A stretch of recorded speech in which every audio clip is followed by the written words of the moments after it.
नमस्कार दोस्तों, देखिए एमपीपीएससी 2020 का रिजल्ट जो फाइनल रिजल्ट आ गया है, लेकिन आपको देखना है कि 2021 वाले हों चाहे 2022 वाले हों, आपको पता रहना चाहिए कि टॉपर्स कैसे लिख रहे हैं। ये नंदन तिवारी हैं, इनकी रैंक 9 है, तो 9th रैंक की टॉपर की कॉपी, टॉप 10 की कॉपी मैं सबकी लेके आऊँगा। लेकिन 9th रैंक की कॉपी है, 9th रैंक है नंदन तिवारी जी की, उनकी कॉपी देखते हैं। पेपर थर्ड के पार्ट है, तो पेपर थर्ड में सबसे ज़्यादा जिन लोगों को प्रॉब्लम होती है कैसे लिखें, क्या लिखें, तो देखिए बहुत टू द पॉइंट इन्होंने लिखा है। इनकी कॉपी देखते हैं हम एक एक क्वेश्चन।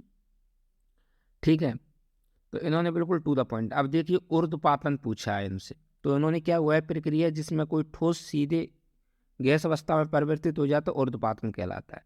और इन्होंने फिर दिखाया कि ठोस का गैस में सीधा कन्वर्ट हो जाना। और आयोडीन और एग्जाम्पल, यानी बिल्कुल टू द पॉइंट लिखना है, क्योंकि वहाँ पे समय इतना होता नहीं है कि आपको चीज़ें ज़्यादा बतानी हो। देखिए उन्होंने सीधी परिभाषा लिखी, एक एग्जाम उनकी प्रक्रिया लिख दी और एग्जाम्पल लिख दिया। अब एग्जामिनर को समझ में आ गया और वही तो वो पूछ रहा है, तो इससे ज़्यादा क्या लिखने की ज़रूरत है। ऐसे न्यूटन की शीतलन का नियम देखिए, उन्होंने साफ साफ लिखा, किसी वस्तु के ठंडे होने पर होने की दर वस्तु और वातावरण के तापांतर के समानुपाती होती है। उन्होंने पूरी जो नियम था वो लिख दिया। और उसके बाद गर्म पानी वाली बाल्टी को जल्दी ठंडा होना, जैसे आपको पता है कि जो गर्म पानी होता है वो जल्दी ठंडा हो जाता है, अपेक्षाकृत जो कम गर्म पानी है वो देर में ठंडा होता है। तो ये उर्दू जो शीतलन का नियम है उन्होंने डायरेक्ट लिखा है। मूल मात्रक का आशय, ये आप देख सकते हैं, मैं एक एक चीज दिखा रहा हूँ, वे मात्रक जो पूर्णतः स्वतंत्र हैं और अन्य मात्रकों की सहायता से व्यक्त नहीं किए जाते। तो उन्होंने क्या किया है, जो परिभाषा है वो टू द पॉइंट, और उसके बाद एक उदाहरण दिया है। हमेशा देखिए एक एक उदाहरण वो देते जा रहे हैं। तो नंदन तिवारी की कॉपी से आपको सीखना है। उसके बाद मैं लेके आऊँगा आगे भी कॉपी, जो धनगर साहब है उनकी 4th रैंक है, उनकी कॉपी भी अभी लेके आऊँगा। लेकिन इस कॉपी से आपको सीखना है। और सब्जेक्ट देखिए, परमाणु के मौलिक कणों की खोज। क्या, परमाणु के मौलिक कण खोजकर्ता और आवेश बताइए। तो देखिए सीधे खोजकर्ता और आवेश, इलेक्ट्रॉन, प्रोटॉन और न्यूट्रॉन। सर जे जे टॉमसन, रदरफोर्ड, चैडविक, ऋणावेश, धनावेश, उदासीन। सीधा टू द पॉइंट बात कीजिए, कुछ जो क्वेश्चन में बोला है वही आपको, इधर उधर लिखना ही नहीं। जैसे बॉयस आइंस्टीन कंडेंसेट पूछा है इनसे, तो पदार्थ की पांचवी व्यवस्था, पहला फैक्ट, खोज सत्येंद्रनाथ बोस और आइंस्टीन, साधारण वायु घनत्व के, उसके बाद उनकी परिभाषा। तो ये होता है लिखने का तरीका। अगर ऐसे आप 2021 2022 में लिखेंगे, आप 100% टॉपर बनेंगे। और मैं हमेशा से, चाहे टेस्ट सीरीज के मेरे स्टूडेंट हों या सब लोग हों, उनसे मैं हमेशा से कहता आ रहा हूँ कि टू द पॉइंट बात कीजिए, आपको इधर उधर कुछ लिखना ही नहीं है। तो सीधी सीधी बात कीजिए। देखिए आसवन की विधि, उन्होंने उदाहरण जरूर लिखे, हर उसमें देखिए उदाहरण जरूर लिखे, प्रकार भी लिख दिया है। और छोटी सी परिभाषा, प्रोटीन की कमी से होने वाले रोग देखिए, 2 रोग लिखिए सिर्फ, लेकिन उन्होंने क्या है उसकी विशेषताएं लिख दी कि इससे क्या होता है। तो ये होता है, कई लोग क्या होते हैं 4-5 रोग भर देंगे, रोग ही रोग भर देंगे 5-6, क्योंकि जगह मिल जाती है। ऐसा मत कीजिए। आप भले ही आपके पास फैक्ट की कमी हो, लेकिन उसको मैनेज कैसे करना है इस चीज को आपको देखना पड़ेगा। तो ये चीज आप देख सकते हैं। चलिए आगे देखते हैं, फिर ये आप देखते जाइए। अब कुछ 5 नंबर का इनका क्वेश्चन देखते हैं। 5 नंबर में इन्होंने कैसे लिखा है देखिए। 5 नंबर में इन्होंने कैसे लिखा है, शक्ति को समझाते हुए ऊर्जा और शक्ति में अंतर स्पष्ट कीजिए। अब देखिए सबसे पहले, अब शक्ति को समझाते हुए तो कार्य करने की दर को ही शक्ति कहते हैं, और शक्ति बराबर कार्य बटे समय। सबसे पहले इन्होंने क्या किया, इसकी डेफिनेशन बता दी। अब ऊर्जा और शक्ति में अंतर पूछा है, तो देखिए 3 अंतर लिख दिए। कार्य करने की क्षमता, और लाइन, बाकायदा लाइन छोड़ी गई है, ये देखिए आप। कार्य करने की क्षमता, इसका मात्रक रूल है, किसी कार्य को करने के बारे में बता। कई लोग जगह नहीं छोड़ रहे हैं, बहुत घना लिख रहे हैं। ऐसा मत कीजिए कि बिल्कुल सटा सटा के लिख रहे हैं, ऐसा मत कीजिए। आप आराम से मैनेज कीजिए, लेकिन जो चीज़ पूछी गई है उसे कम से कम मेंशन पूरा का पूरा कर दीजिए, आपके अच्छे मार्क्स आएंगे। ऐसे ये देखिए, ताक्षणिक वेग, सापेक्षिक वेग और निरपेक्ष वेग, तो ये तीनों वेग लिख दिए। देखो तीनों वेग, क्योंकि यहाँ एग्जाम्पल की जगह नहीं बच रही थी, इसलिए उन्होंने एग्जाम्पल नहीं डाला। ऐसे ही 5 नंबर का आपने देख लिए। देखिए ये उदाहरण दे दिए, क्या है, भौतिक परिवर्तन से क्या आशय, प्रमुख उदाहरण लिखिए। भौतिक परिवर्तन लिखिए, केवल भौतिक गुणों में परिवर्तन होना, ये नए प्रकार के पदार्थ बनता है, पदार्थ के रासायनिक गुण यथावत रहते हैं। बिल्कुल जो अपनी सामान्य लैंग्वेज है उसमें ये लोग लिख रहे हैं।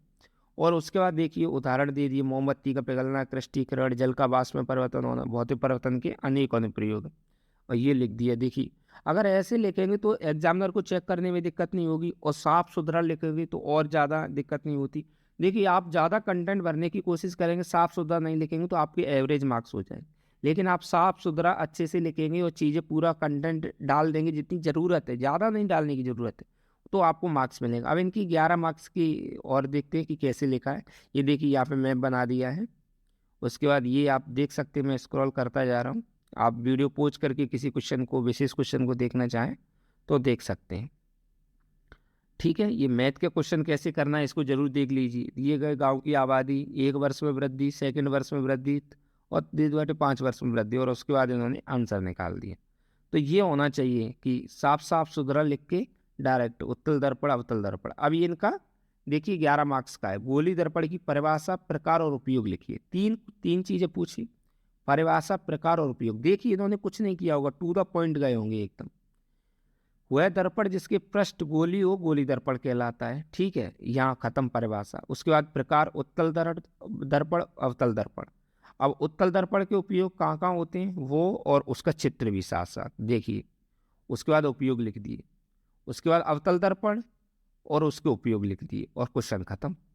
ये होती है कला, इसको मैनेज करना पड़ेगा। आप देखिए बहुत कम कंटेंट लिखा है और लाइनें छोड़ी गई हैं बाकायदा, लेकिन पूरा पेज भी भर दिया, पूरी चीज भी डाल दी, और समय भी कम लगेगा क्योंकि चीजें कम लिखी गई हैं तो समय भी कम लग रहा है।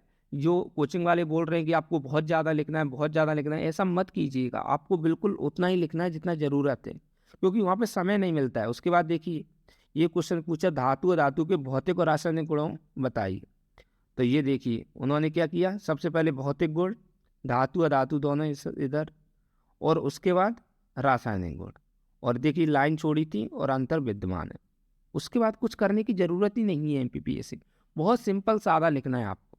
तो उम्मीद है ये वीडियो आपको पसंद आ रही होगी। ये वीडियो आपको अच्छी लगे, आप चाहते हैं कि ऐसी ही सर वीडियो और टॉपर्स की कॉपी लेके आइए और ऐसे ही समझाइएगा, तो मैं ज़रूर लेके आऊँगा। लेकिन चैनल को प्लीज़ सब्सक्राइब जरूर कीजिएगा। बहुत कम सब्सक्राइबर हैं, आप देख रहे होंगे, लेकिन आपके लिए इनिशिएटिव है, ये नया चैनल खोला है। ऐसा नहीं है कि एक्सपीरियंस नहीं, हमारा दूसरा चैनल था लेकिन वो डेथ हो गया या कुछ भी हो गया, यूट्यूब ने उसको टर्मिनेट कर दिया।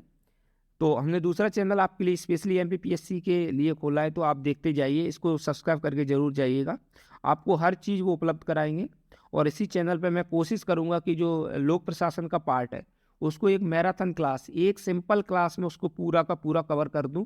ये मैं देखिए आपसे वादा नहीं कर रहा, मैं कोशिश करने का प्रयास करूंगा, क्योंकि बहुत सारे एग्जाम मेरे भी इस साल मेंस लिखना है 2-3, तो वो थोड़ा सा प्रॉब्लम क्रिएट हो रहा है इस वजह से। बाकी आप देखते जाइए, देखिए बाकी का बाकायदा हेडिंग और जगह छोड़ी है, ये देखिए आप बीच बीच में लाइन छूटी हुई है हर जगह। मैथ का कैसे करना है तो हमेशा वही आता है जो आपका माध्य ज्ञात कीजिए। तो देखिए पूरी लाइन कर दी, उसके बाद लिख दिया और देखिए पेज छोड़ दिया। कोई दिक्कत नहीं है, अगर सवाल पूरा हो गया पेज छोड़ दीजिए आप, कोई दिक्कत नहीं है, क्योंकि जब सवाल कंप्लीट हो गया तो फिर क्या लिखें। तो मैथ में ऐसा नहीं, फिर भी मार्क्स मिलते हैं आपको। देखिए ये सवाल थे और इस प्रकार से ये पूरा कंप्लीट हो गई कॉपी। तो उम्मीद है ये आपको पसंद आ रहा होगा। ऐसे ही मैं टॉपर्स की कॉपी और अन्य चर्चा करूंगा कि कैसे क्या मैनेज करना है, कितने ज़्यादा सुधार करना है। ऐसी सारी चीज़ों के लिए इस चैनल को सब्सक्राइब जरूर कीजिएगा दोस्तों। तो बहुत बहुत धन्यवाद दोस्तों। जय हिंद, जय भारत।